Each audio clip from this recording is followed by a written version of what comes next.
Hamilani finalda ko'rib turganimda o'rsaman.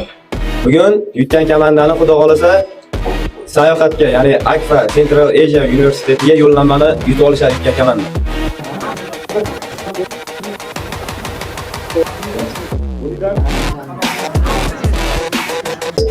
Xitoyda kung fu bilan shug'ullanadigan yoshlar ko'pchilikni tashkil qiladi.